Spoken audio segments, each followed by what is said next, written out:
Daily Mail, pro-Palestinian protesters chant death to America and light a U.S. flag on fire, while New York Police Department cops seemingly stand idle as demonstrators flood streets after Iran's missile attack on Israel.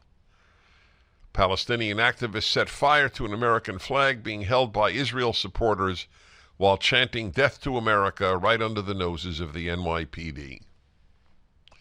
So the pro-Israel marchers have an American flag, and the anti-Israel marchers burn an American flag.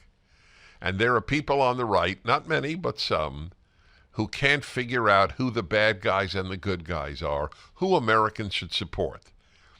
The Death to America crowd or the ones who wave an American flag. That is how sick elements of the American right are.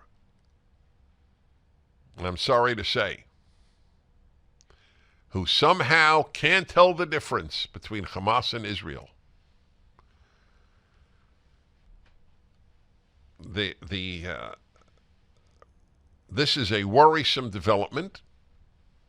The left is gone. But if the right starts to morally fold, it's over. It's our last hope. There were audible gasps as the Stars and Stripes being held by a pro-Israel counter-protester was set alight and then waved in the air as bright yellow flames could be seen coming from the flag. The shocking sights were part of a day of planned protest across the country that saw activists block the Brooklyn Bridge, the Golden Gate Bridge in San Francisco, and roads to the Chicago O'Hare Airport in a coordinated attempt to bring America to its knees and cause maximum inconvenience. Outside Brooklyn Borough Hall, another protester burned an American flag to cinders amid cheers of jubilation yesterday. In the background, a man chants, "America falls today, America falls now, America will forever fall." Do you think that the pro-Hamas, pro-Palestinian crowd is pro-American?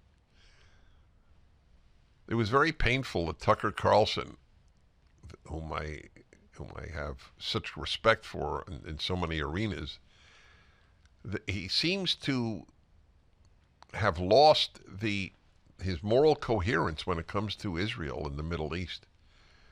See, I have a big worry when the only Christian you have on